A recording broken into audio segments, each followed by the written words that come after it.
En ce mois de novembre, la pluie tombait de travers. C'était le genre de pluie qui s'infiltre dans chaque couture d'un manteau. Et qui y reste. Elle sentait la laine mouillée et la fumée de charbon. Et le savon de soude qui ne quittait jamais vraiment les mains de Nell Farrow. Peu importe avec quelle force elle les frottait jusqu'au sang sur son tablier chaque soir. Elle était le genre de femme qu'une grande maison ne remarque jamais deux fois. Présente un instant, puis disparue. Comme la jeune fille qui noircissait les grilles de cheminée avant le réveil de la famille. Comme la main qui réparait un ourlet déchiré et disparaissait avant que quiconque ne pense à dire merci. Elle avait 25 ans et elle était veuve. Et elle travaillait à la blanchisserie de Millstone pour 6 shillings par semaine. Elle logeait dans une chambre au-dessus de l'herboristerie, une pièce qui restait toujours froide.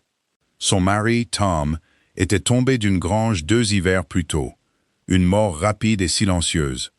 Il lui avait laissé une fille, une dette, et pas grand-chose d'autre. Elle n'en parlait pas. Elle avait découvert que le chagrin, comme une couture déchirée, tenait mieux si on ne tirait pas dessus sans cesse pour voir. Avant que cet hiver ne cède la place au printemps, la plus belle demeure du comté allait presque perdre son maître, à cause d'une maladie sans fièvre et ne laissant aucune marque. Et la seule âme en ces lieux, qui voyait clairement la vérité, serait une enfant de 7 ans. Une enfant qui n'avait pas encore appris que les pauvres n'ont pas le droit de corriger les ducs. Si les histoires où les personnes discrètes se révèlent être les plus fortes vous plaisent, abonnez-vous à la chaîne avant que nous n'allions plus loin. La compétence de Nell résidait dans ses mains. Elle pouvait prendre une chemise si déchirée qu'elle semblait irrécupérable, et la rendre si entière que personne d'autre qu'elle ne pouvait trouver la couture. Elle l'avait appris de sa mère, qui le tenait de la sienne. L'aiguille et le fil se transmettaient comme un nom de famille. Ce dont sa fille Ivy avait hérité était différent, plus étrange, et cela venait d'une toute autre femme. La vieille Hester, la mère de Tom, s'était occupée de l'herboristerie avant l'intendante actuelle. Elle connaissait chaque feuille et chaque racine qui poussait dans un rayon de 3000 de Marston. Celle qui soulageait la fièvre et celle qui arrêtait un cœur si une main était imprudente avec la mesure. Elle était morte le même hiver que Tom, à moins d'1 mois d'intervalle, comme si elle avait simplement décidé qu'il n'y avait plus de raison de rester. Mais elle avait passé 4 ans avant cela à enseigner à sa petite fille le nom des choses. Valerian, Pavot, Digital. Jamais la Digital. Même pas la regarder. Ivy s'était assise sur ses genoux dans l'herboristerie, respirant la lavande séchée et la camomille écrasée. Et elle avait appris à distinguer à l'odeur seule une potion pour dormir d'un poison. Elle avait 7 ans maintenant, mince, silencieuse, d'une vigilance qui déconcertait les femmes de 2 fois son âge. Elle ne bavardait pas. Quand elle parlait, les gens avaient tendance à s'arrêter pour écouter, de la même manière qu'on s'arrête quand une horloge sonne 1 heure en avance. Ce soir-là, Nell rentrait de la blanchisserie, marchant 1 mille avec son châle sur la tête d'Ivy pour la protéger de la pluie. Elle coupait par la cour des écuries parce que c'était plus court, et parce que la pluie avait transformé la route du bas en une rivière de boue. C'est là qu'elle l'entendit, pas un cri. Un garçon ne pleure pas quand il a appris que les pleurs ne lui valent qu'une claque sur l'oreille. C'était un son bas et constant, comme une bouilloire juste avant de siffler. Il venait de derrière l'ancienne sellerie, où les harnais que plus personne n'utilisait pendaient, pourrissant sur leurs chevilles. Elle trouva Peter Coe recroquevillé contre le mur, sa jambe tordue sous lui, trempé jusqu'aux os. Ses lèvres avaient pris la couleur du ciel. Il avait 12 ans. Il était petit pour son âge, le plus jeune des sous-palefreniers. Un poulain l'avait projeté contre un poteau 2 jours auparavant. Le chef palefrenier avait dit que rien ne pouvait être cassé, car le garçon pouvait encore bouger ses orteils. Et l'intendant, un homme étroit d'esprit et sans joie nommé Ordway, avait dit qu'un palefrenier qui ne pouvait pas travailler était un palefrenier qui ne pouvait pas manger aux frais de Millstone. Et il lui avait dit de dormir dans la cour jusqu'à ce qu'il décide s'il serait apte à quelque chose le matin. Nell ne réfléchit pas. Elle posa son panier dans la boue et s'agenouilla à côté de lui. « Depuis combien de temps es-tu là ?»« Depuis le souper, madame. »« Ne m'appelez pas madame. Je suis lingère, tout comme l'était votre mère. Que Dieu ait son âme. » Elle était déjà en train de défaire les boutons de son propre manteau. Le seul bon manteau qu'elle possédait. Et elle le posa sur lui. « Peux-tu sentir ton pied ?»« Un peu. C'est déjà quelque chose. C'est plus qu'un peu. C'est tout. » Elle regarda la jambe dans la lumière déclinante et n'aima pas ce qu'elle vit. Un gonflement tendu et brillant au niveau du tibia. Mais elle avait redressé assez d'os dans sa vie. Le bras de son propre père, une fois. Le poignet d'un voisin. Pour savoir ce qui pouvait attendre le matin et ce qui ne le pouvait pas.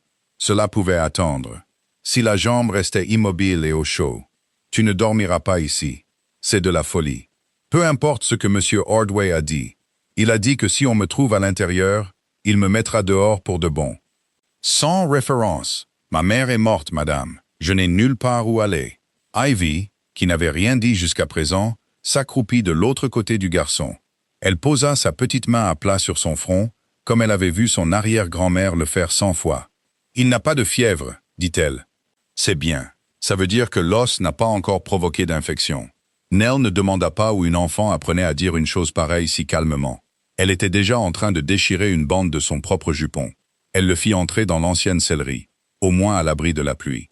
Elle emballa la jambe avec du tissu, et la banda aussi fermement et doucement qu'elle le pouvait.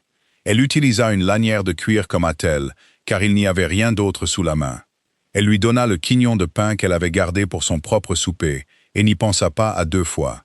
Quand il essaya, en claquant des dents, de la remercier, elle balaya ses mots d'un geste de la main, comme elle balayait tout. « Je l'aurais fait pour n'importe qui, dit-elle.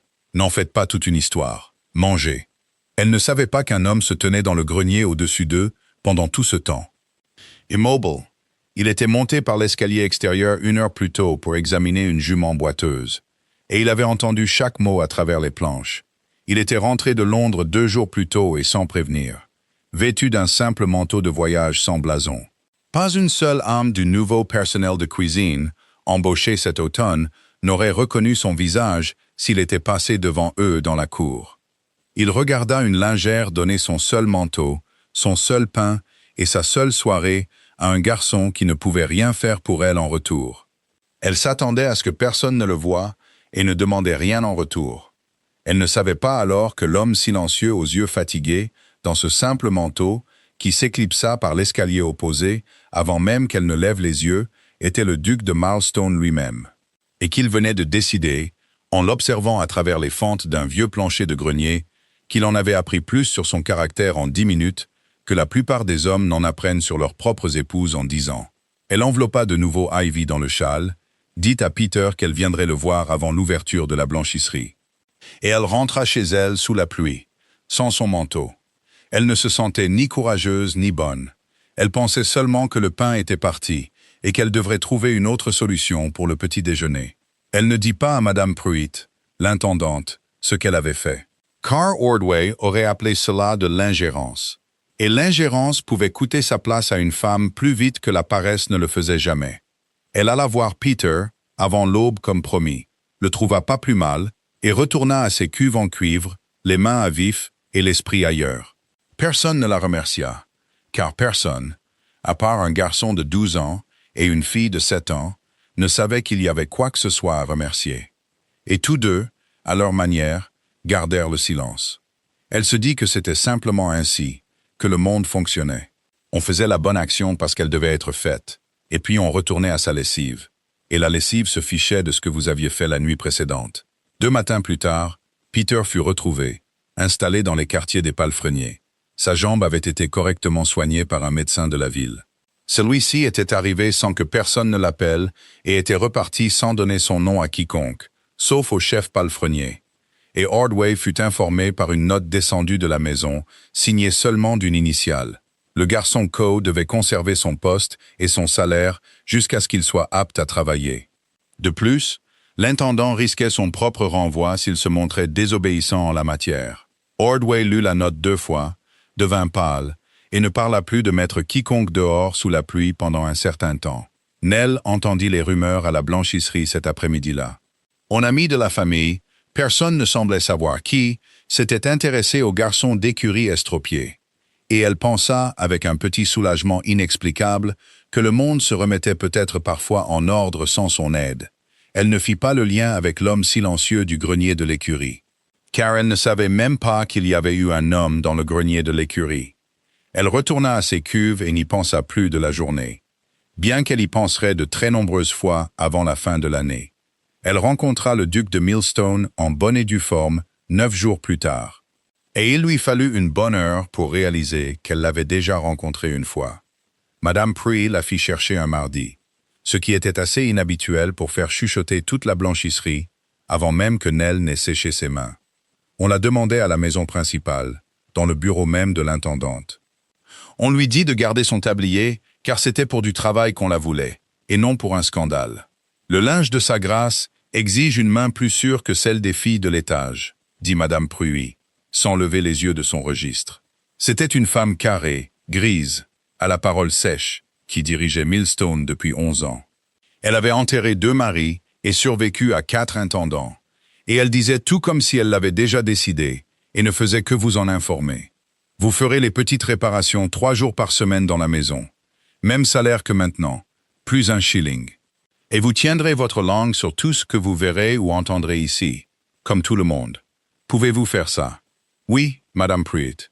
Bien. Sa grâce vient tout juste de rentrer. Ne le dévisagez pas si vous le croisez dans le couloir. Il déteste ça. Nell ne le dévisagea pas. 3 jours plus tard, elle allumait un feu dans le petit salon de la galerie Est. Agenouillée devant l'âtre, le dos à la porte, quand une voix derrière elle dit, sans chaleur ni froideur particulière, « Vous avez un don pour ce lit de braise. » Il guérit bien droit. Elle se retourna, et il était là. Pas le duc qu'elle s'était imaginé à partir des rumeurs et de la distance. Pas un étranger doré vêtu de soie qui ne saurait pas distinguer une fourche d'une épingle à cheveux. Un homme grand, aux cheveux sombres, avec un visage dont l'arête du nez avait été cassée, et jamais tout à fait bien remise. Et des yeux de la couleur d'un thé fort qui a refroidi, fatigué même quand il était immobile. Il portait de beaux vêtements, de coupe simple, sans blason visible d'où elle était agenouillée. Et elle le reconnut. Elle reconnut la carrure de ses épaules et son immobilité particulière. La façon dont un homme se tient quand il a l'habitude de ne pas être remarqué, même quand il le souhaite. Elle avait vu cette immobilité une fois auparavant, dans un grenier, bien qu'elle n'eût pas levé les yeux pour voir le visage qui allait avec. Elle se releva trop vite et ne fit pas la révérence. Ses genoux étaient devenus étranges et elle n'était pas certaine qu'il supporterait le mouvement. « Vous étiez là, dit-elle, cette nuit-là, dans l'écurie. J'y étais. Vous n'avez rien dit. Il n'y avait rien à dire. Vous ne le faisiez pas pour être vu. » Elle sentit la chaleur monter à son cou. « Pas de la honte, exactement. Quelque chose de plus proche de se faire surprendre en prière. Alors vous n'auriez pas dû regarder votre grâce. »« Non, admit-il. Je n'aurais pas dû, mais je l'ai fait quand même. » Il la regarda un instant de plus que ne l'exigeaient les bonnes manières. Comme un homme regarde un registre qui ne s'équilibre pas comme il s'y attendait. Vous avez donné votre manteau au garçon. Il pleuvait. Vous lui avez donné votre souper. Il avait plus faim que moi. Vous n'avez rien demandé en retour. Il n'y avait rien à demander. Il n'avait rien à donner. Elle entendit à quel point sa voix était simple, presque sèche. Et elle ne l'adoucit pas, car l'adoucir en aurait fait un mensonge. J'aurais fait la même chose pour n'importe quelle créature laissée dehors par un temps pareil. Même un chien. Quelque chose bougea au coin de sa bouche, qui n'était pas tout à fait un sourire. Disparut avant qu'elle ne puisse en être sûre. La plupart des gens, dit-il, réservent ce genre de gentillesse pour les endroits où elle sera remarquée. Alors la plupart des gens le font pour la mauvaise raison, votre grâce. Et ce n'est pas de la gentillesse du tout. C'est une sorte de marché. Elle s'entendit dire cela et pensa, trop tard, qu'une lingère ne corrige pas un duc sur la nature de la vertu dans son propre salon. Et elle se prépara à tout ce qui pourrait découler de ses paroles. Ce qui en découla fut le silence. Puis un son court et bas qu'elle réalisa, avec un certain étonnement, être presque un rire. « Non, dit-il, ce n'est pas le cas. Vous avez tout à fait raison. » Il inclina la tête vers elle, très légèrement, comme on le ferait à un égal plutôt qu'à un serviteur. Et il quitta la pièce sans un autre mot. Et Nell resta près de l'autre fois, le cœur battant bien trop vite pour une conversation sur le charbon et le petit bois. Et elle se dit fermement que cela ne signifiait rien du tout. Ce ne fut pas la dernière conversation de ce genre au cours des semaines qui suivirent, alors que la maison passait de novembre à un décembre dur et lumineux. Elle le trouvait dans les embrasures de porte plus souvent qu'il ne semblait entièrement accidentel, bien qu'elle n'aurait jamais pu dire par la suite lequel des deux l'avait arrangé. Il lui posait des questions simples et semblait vouloir des réponses simples. Pas les réponses douces et agréables que les filles de l'étage donnaient quand il demandait si les arrangements du nouvel intendant convenaient à la maisonnée. Elle lui dit une fois, quand il le demanda, qu'Ordway était craint plutôt que respecté par les domestiques, et qu'une maison dirigée par la peur gardait ses secrets à l'homme qui avait le plus besoin de les entendre. Il la regarda longuement après cela et ne dit rien. Mais la semaine suivante, les manières d'Ordway envers les domestiques étaient devenues, sinon douces, du moins considérablement plus prudentes. Elle apprit, par fragments, pourquoi un homme qui avait tout pouvait se comporter comme un homme se préparant à recevoir un coup. Madame Pruy le laissa échapper un soir, en raccommodant près du même feu. Sa grâce avait été presque fiancée 3 ans auparavant à une femme d'excellente famille et d'excellentes manières. Elle avait pleuré magnifiquement devant lui, et pas une heure plus tard, on l'avait entendu gifler une femme de chambre pour une tâche dont la jeune fille n'était même pas responsable. Il avait rompu dans le mois et avait très peu fait confiance au jupon depuis, dit Madame Pruy, en pliant une chemise avec plus de force que nécessaire. Nell y pensa et comprit un peu mieux sa vigilance. La façon dont il semblait toujours écouter la différence entre ce qu'une personne disait et ce qu'une personne faisait quand elle pensait que personne d'important ne pouvait la voir. Elle remarqua aussi de petites choses qui ne s'additionnaient pas clairement. Un nouveau manteau apparut pour Peter Coe, chaud et simple, sans note jointe. Il fut livré par le chef palefrenier qui prétendit ne pas connaître son origine. Un tuteur commença à venir 2 fois par semaine pour apprendre à lire à 3 des enfants des écuries, y compris, à l'étonnement de Nell, Ivy. Il était payé par un fonds que Madame Preet décrivait seulement comme un ami du domaine, et n'en dirait pas plus, malgré les questions de Nell. Nell ne pensa pas à relier tout cela à l'homme silencieux de la galerie Est. Elle avait décidé, raisonnablement, que les ducs ne se souciaient pas des filles de lingère. Et elle s'en tint à cette croyance raisonnable avec la même obstination qu'elle mettait en toutes choses, jusqu'au moment où cela cessa d'être vrai. Lady Cassandra Vane arriva à Milestone 3 jours avant Noël, dans une calèche, avec un blason si brillant qu'il semblait fraîchement peint. Et toute la maison se réorganisa autour d'elle comme une pièce se réorganise autour d'un courant d'air. Elle était la cousine du duc, la fille du frère de son père. Une belle femme de 30 ans, avec un rire comme une petite cloche frappée 3 fois, toujours les 3 mêmes battements.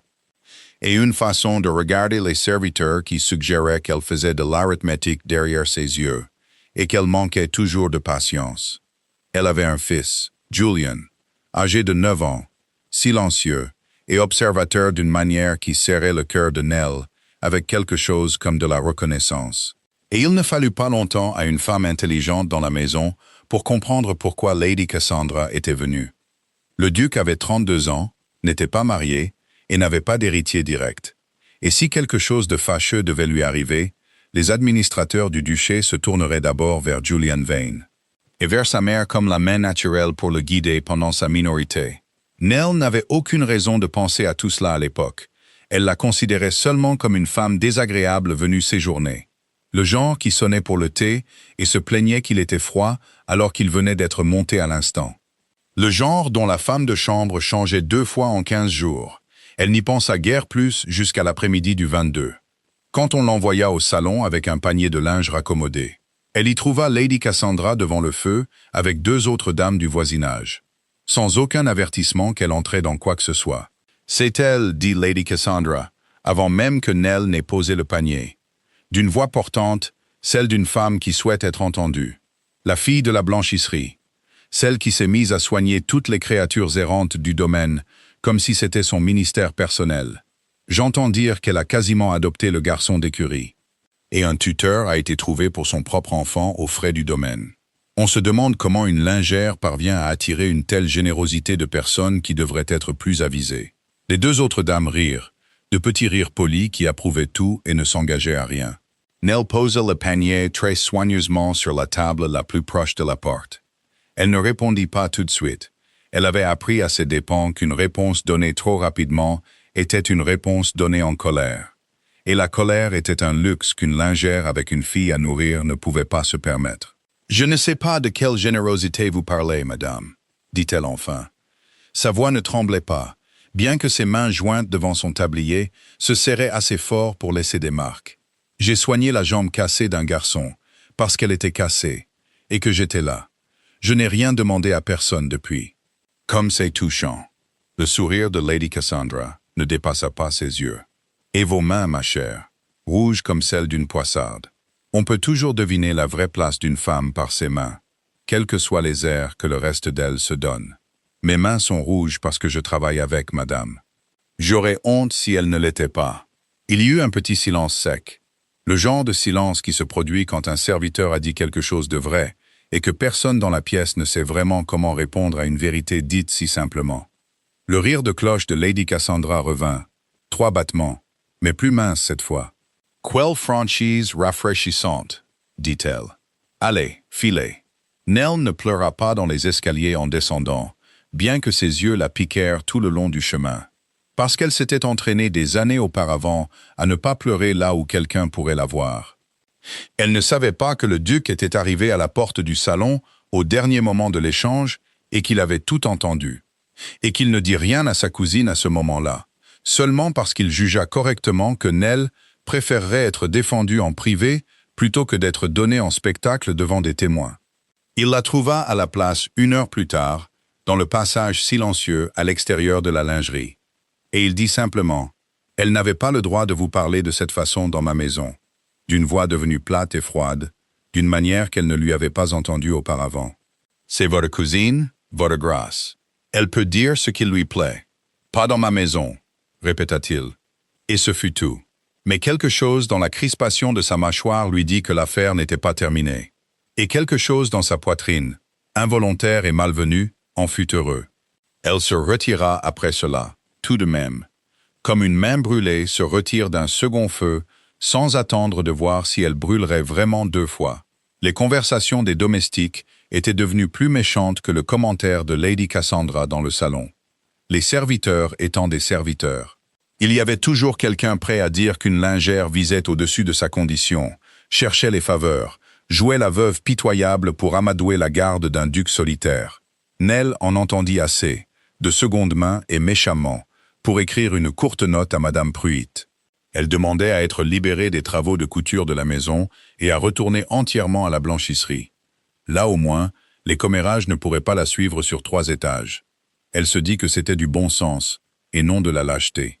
Elle dit à Ivy, quand l'enfant demanda pourquoi elle ne montait plus à la maison le mardi, que certaines portes valaient mieux rester fermées, et en resta là. Elle ne savait pas, pendant ces semaines, que le duc avait commencé à paraître souffrant aux yeux de ceux qui le voyaient quotidiennement. Madame Pruitt le remarqua la première. La façon dont il restait assis trop longtemps devant sa correspondance matinale sans en lire un mot. Le léger tremblement de sa main quand il soulevait une tasse. L'étrange et lourde somnolence qui s'emparait de lui certains soirs avant même que le service à thé ne soit débarrassé. Comme si son corps avait décidé, sans son consentement, de s'endormir assis. Le médecin de famille, convoqué 2 fois en 15 jours, diagnostiqua un surmenage, un épuisement nerveux, le tribut naturel d'un homme qui gérait un trop grand domaine avec trop peu de repos. Et il prescrivit un tonique nocturne pour le calmer. Un tonique que Lady Cassandra elle-même, toujours soucieuse de la santé de son cousin, se mit à préparer personnellement chaque soir depuis l'herboristerie, puisque les mains de l'intendante étaient, disait-elle, trop occupées avec Noël pour s'en préoccuper. Personne ne pense à rien de cette gentillesse particulière. Personne, sauf une enfant de 7 ans, qui avait passé 4 ans sur les genoux de son arrière-grand-mère, apprenant qu'une cuillerée de trop d'une certaine racine pouvait transformer un remède en toute autre chose. Et qui, le 2e soir de la nouvelle année, fut envoyé avec un panier de couture et croisa le duc de Milestone dans la longue galerie. Il se balançait très légèrement sur ses pieds, une main appuyée contre le mur, comme si le sol s'était incliné sous lui. « Pardonnez-moi », dit-il en clignant fortement des yeux, essayant de se redresser. « Je suis seulement fatigué. » Ivy s'arrêta devant lui et leva les yeux, de la même manière qu'elle avait regardé le front de Peter Coe sous la pluie, avec l'attention plate et sans peur d'une enfant. À qui on a appris à regarder les symptômes plutôt que les gens. « Vous n'êtes pas fatigué, monsieur, » dit-elle assez calmement, comme si elle commentait la météo. « On vous a drogué. » Il devint très immobile. « Qu'as-tu dit ? Vos yeux font ce que faisaient ceux de mon arrière-grand-mère le dernier hiver avant sa mort. » Lance, comme s'il ne voulait pas suivre quand vous tournez la tête. Ce n'est pas de la fatigue. La fatigue, c'est bâiller et se frotter le visage. C'est quelque chose en vous, monsieur, qui travaille de l'intérieur. Elle le dit sans la moindre trace de peur, comme elle lui aurait dit qu'il pleuvait. Et puis, parce qu'elle avait 7 ans et qu'on lui avait appris à ne jamais quitter une pièce sans ses bonnes manières, elle ajouta « Je ne veux pas vous manquer de respect ». Il ne rit pas, et il ne la congédia pas, bien que tout instinct d'homme adulte élevé pour commander aurait dû lui dire de renvoyer l'enfant. Au lieu de cela, il s'accroupit lentement, jusqu'à ce que ses yeux soient presque au niveau des siens, et il l'étudia, comme il avait autrefois étudié sa mère, à travers les fentes d'un plancher de grenier. « Qui t'a appris cela ?» demanda-t-il. « Mon arrière-grand-mère. Elle s'occupait de l'herboristerie ici, avant votre temps, je pense. Elle connaissait toutes les racines à 3000 à la ronde. Et tu crois ce que tu me dis? Je sais ce que je vous dis, dit Ivy. Et quelque chose dans la certitude absolue de ses propos, l'absence totale de l'empressement habituel d'un enfant à plaire, le frappa plus fort que n'importe quel latin de médecin n'avait réussi à le faire en 15 jours. Il ne lui répondit plus. Il se redressa, la remercia avec une gravité qu'il aurait normalement réservée à un homme de 2 fois son âge, et il la regarda continuer son chemin dans la galerie avec son panier de couture, petite et sans hâte. Totalement inconsciente qu'elle venait de dire la seule chose vraie dans une maison pleine de gens trop polis, trop prudents ou trop effrayés pour le dire. Il ne dormit pas cette nuit-là. Il resta assis dans son bureau, avec une seule bougie et la petite bouteille brune de sa table de chevet devant lui. Il la tournait lentement entre ses doigts, et il pensa à une femme dans une cour d'écurie trempée par la pluie. Une femme qui lui avait dit un jour très simplement que la plupart des gens réservaient leur gentillesse pour les endroits où elle serait remarquée. Et il comprit avec une certitude froide et définitive qu'il avait besoin d'une personne dans cette maison qui parlait exactement aussi simplement, et qu'il en avait besoin maintenant. Il fit chercher Nell le lendemain matin, et ce fut Madame Preet, et non un laquais, qui vint la chercher. Ce qui indiqua à Nell, avant même qu'un mot ne soit prononcé, que, quoi que ce soit, ce n'était ni un commérage, ni une faveur. Elle le trouva dans le petit salon de la galerie Est, la même pièce où elle s'était agenouillée pour la première fois devant son feu. Mais il n'y avait pas de feu allumé maintenant. Et il paraissait, dans la lumière grise du matin, plus vieux qu'elle ne l'avait jamais vu. « Votre fille, dit-il sans préambule, m'a dit hier soir que je ne suis pas fatigué, mais drogué. Je n'ai pas dormi dessus. J'ai réfléchi à la place. J'ai décidé qu'elle a très probablement raison, et je ne sais à qui dans cette maison je peux faire confiance pour le dire. Alors, je vous le demande à vous, parce que je vous ai observé assez longtemps maintenant pour savoir que vous me direz la vérité, qu'elle soit commode ou non. » Il posa la petite bouteille brune sur la table entre eux. « Pouvez-vous me dire ce qu'il y a là-dedans » Nell regarda la bouteille un long moment avant de la prendre. Elle retira le bouchon et le porta à son nez. Elle n'avait pas les mains fines de sa mère pour cela, pas vraiment. Mais elle s'était assise à la même table d'herboristerie qu'Ivy, des années avant sa fille. Et certaines choses, une fois apprises, ne quittent pas entièrement une femme. De la valériane, dit-elle lentement, et du pavot. 2 bonnes choses, votre grâce, à leur juste mesure. Une cuillère de chaque pour une mauvaise nuit de sommeil ne ferait aucun mal à un homme. Elle baissa la bouteille et le regarda.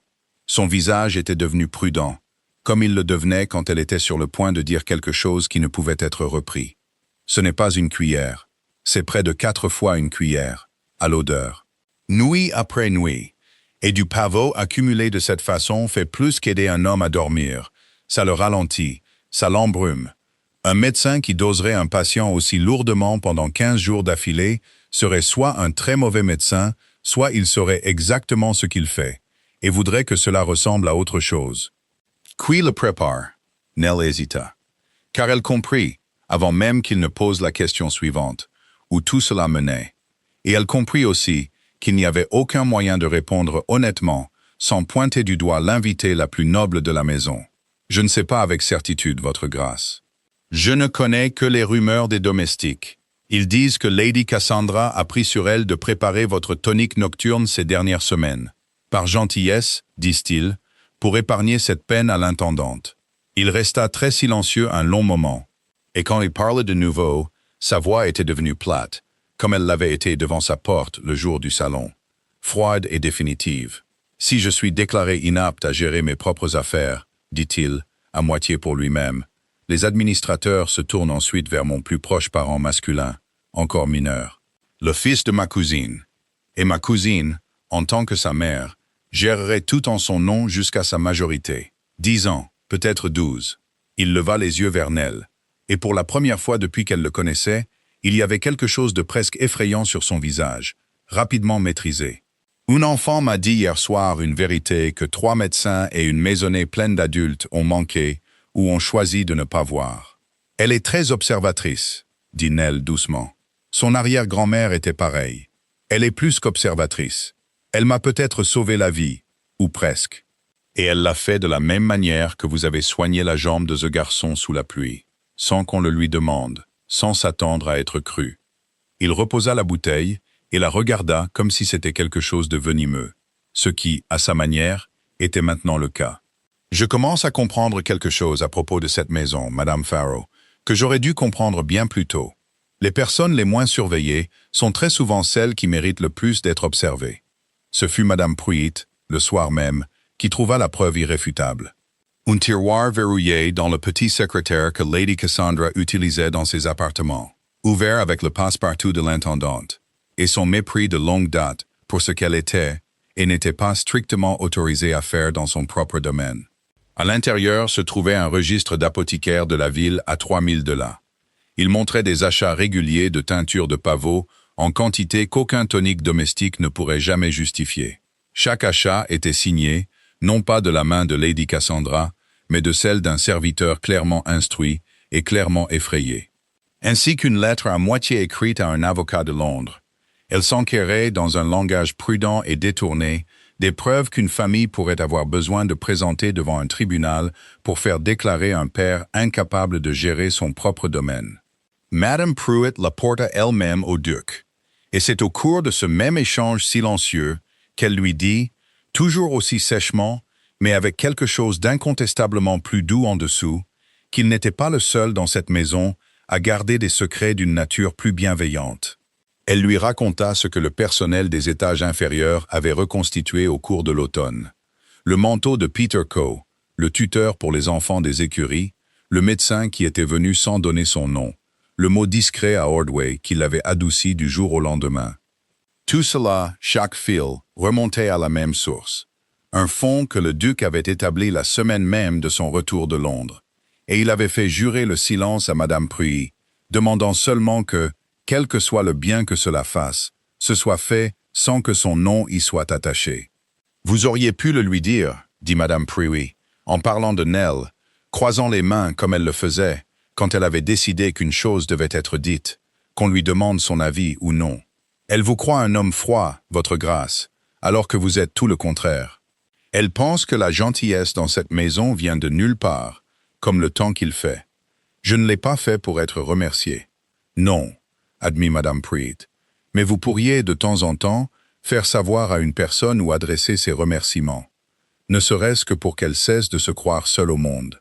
Lady Cassandra Vane fut confrontée le lendemain matin, pas devant la maisonnée, pas devant son propre fils, mais dans le petit bureau privé où le duc menait les affaires qu'il ne souhaitait pas être entendu, avec seulement Madame Pruitt et l'avocat de la famille, mandé dans la nuit, présents comme témoins. Il n'y eut pas de cri. Il posa le registre et la lettre sur le bureau entre eux, et lui demanda, d'une voix qui ne s'éleva pas, si elle avait quelque chose à dire pour sa défense. Elle ne pleura pas, bien que Nell entendit plus tard, de seconde main, qu'elle avait essayé, et que le duc l'avait regardé essayer, avec une expression qui suggérait qu'il avait déjà vu cette performance une fois dans sa vie, et qu'il n'en avait plus l'utilité. On lui donna un choix, discrètement et sans spectacle, les questions de preuve se réglant bien plus proprement que les affaires publiques. Une petite rente et une maison à 3 comtés de distance, suffisante pour elle et pour Julian, à la condition qu'elle ne remette plus jamais les pieds à Mileston, ni ne tente d'influencer la tutelle du garçon. Le duc la confia plutôt, avec la bénédiction de l'avocat, à un administrateur au caractère irréprochable, et sans aucun lien de sang avec le titre. Elle partit dans la semaine. Le rire de cloche ne fut plus jamais entendu à Mileston. Le duc fit chercher Nell le soir même. Pas au petit salon cette fois, mais à la bibliothèque. Un feu y avait été allumé, et la pièce sentait le cuir, la fumée de bois et la cire d'abeille que les femmes de chambre utilisaient sur les étagères. Une atmosphère chaude et intime après les affaires publiques et froides du matin. Il ne lui demanda pas de s'asseoir. Il se tint près du feu, le dos à moitié tourné vers elle pendant un long moment, comme s'il rassemblait quelque chose qu'il portait depuis longtemps et ne savait pas tout à fait comment déposer doucement. « Je vous dois une honnêteté que je vous ai cachée, dit-il. Vous avez cru, la nuit où vous m'avez trouvé dans l'ombre de ce grenier, qu'un étranger vous avait observé. Un palefrenier peut-être, ou un voyageur de passage.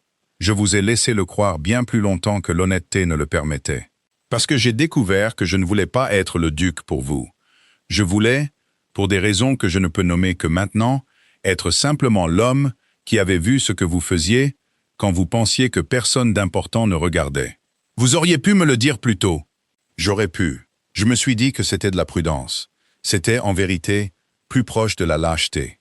J'ai été dupé une fois auparavant par une femme habile à paraître une chose et à en être une autre. Et je me suis dit que je vous mettais à l'épreuve.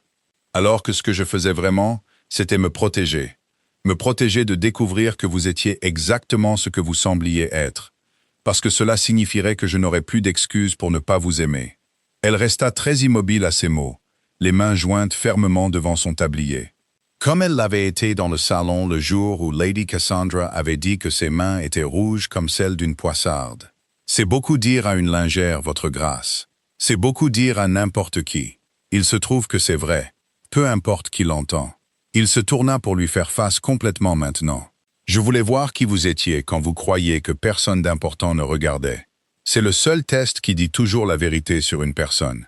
Vous ne saviez pas être autre chose que vous-même, sous cette pluie, avec ce garçon, sans rien à y gagner.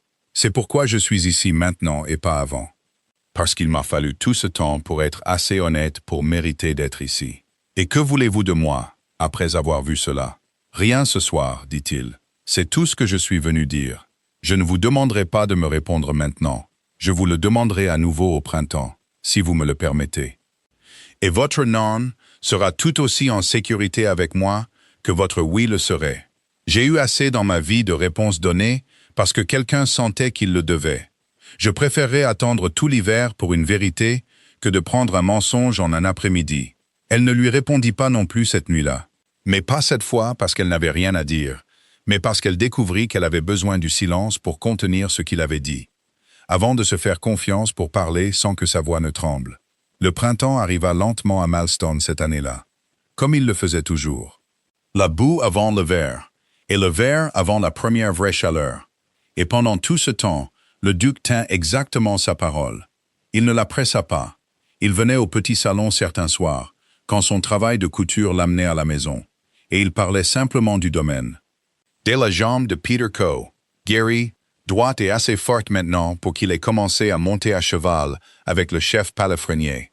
Des lettres d'Ivy, qui avaient progressé si rapidement sous la main patiente du tuteur qu'elle avait commencé à lire le vieil herbier du domaine, à Nell le soir, à la lueur des bougies.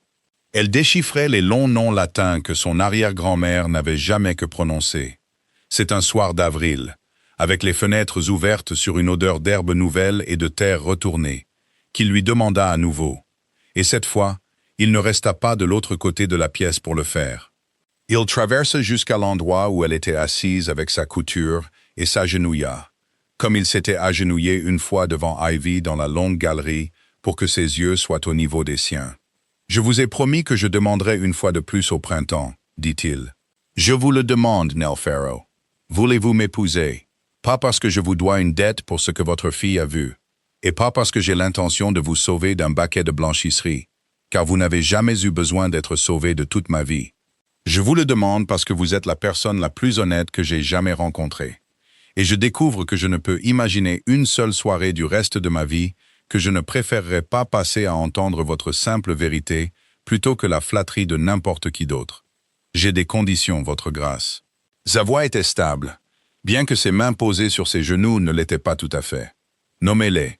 Vous me parlerez simplement, toujours, même quand cela vous coûtera quelque chose.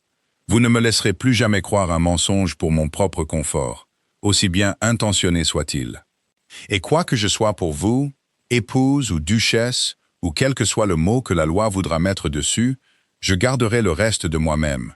Mes mains, mon travail, si je le veux. Le droit de ma fille de décider de sa propre vie.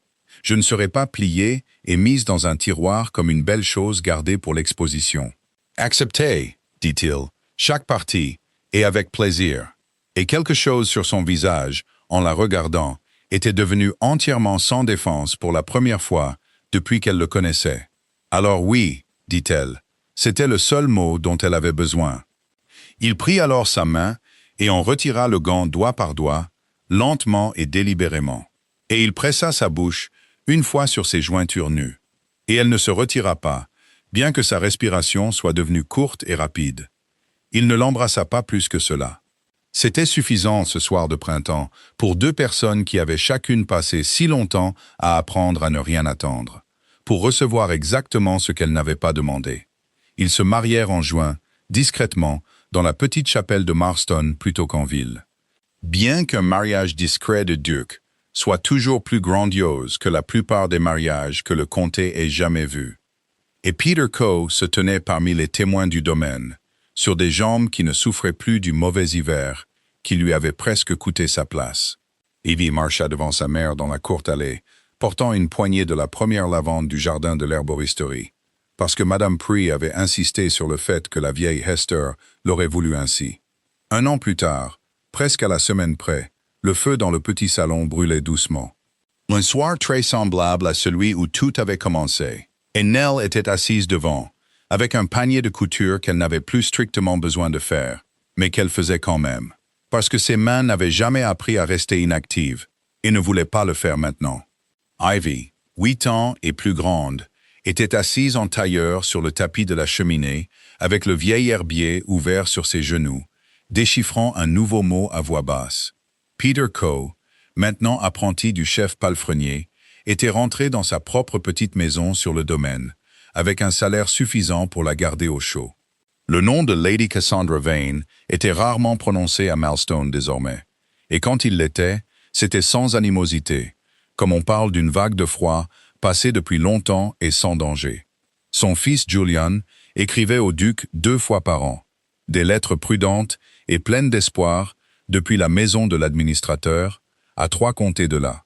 Et chaque fois, le duc répondait lui-même de sa propre main, parce qu'il avait décidé qu'un garçon ne devait pas payer toute sa vie pour les fautes de sa mère. Le duc entra de son bureau vers 10 heures, comme il le faisait toujours maintenant. Il s'installa dans le fauteuil en face de celui de sa femme. Et pendant un moment, aucun d'eux ne parla, car ils avaient appris au cours de cette première année que le silence entre eux était sa propre forme de conversation.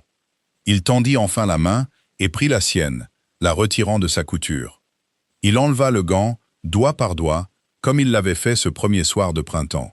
Et il entrelaça ses doigts nus avec les siens, et ne les lâcha pas. « Un corbeau a crié près des écuries tout à l'heure, dit-il. Juste une fois. Ça m'a fait penser à cette nuit-là. Quelle nuit! Vous savez quelle nuit? Il la regarda, ainsi que les mains qui avaient été un jour qualifiées de rouges comme celles d'une poissarde, et qui s'étaient avérées être les mains les plus vraies de la maison.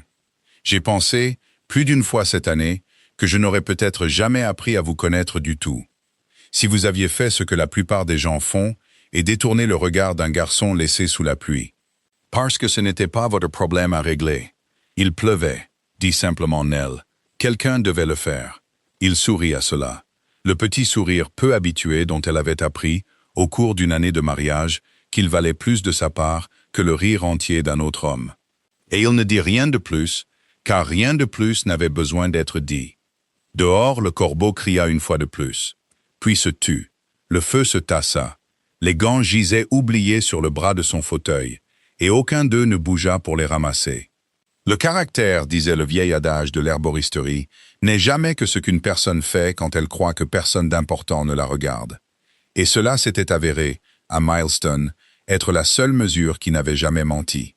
C'est là que nous les laissons, les mains toujours jointes près d'un feu qui ne s'éteint jamais tout à fait. Si une histoire ou une simple gentillesse est discrètement récompensée, et le genre que vous voulez continuer à trouver pour vos soirées, abonnez-vous à la chaîne, pour que la prochaine vous trouve. J'aimerais beaucoup savoir, dans les commentaires, Ce qui, selon vous, a vraiment convaincu le duc en premier. Le manteau donné sous la pluie, ou la petite fille assez courageuse pour dire la vérité en face à un duc. Dites-moi à qui vous auriez fait confiance le plus vite. Restez à l'écoute, car une autre maison silencieuse et une autre femme discrète que personne n'a pensé à observer d'assez près vous attendent la prochaine fois.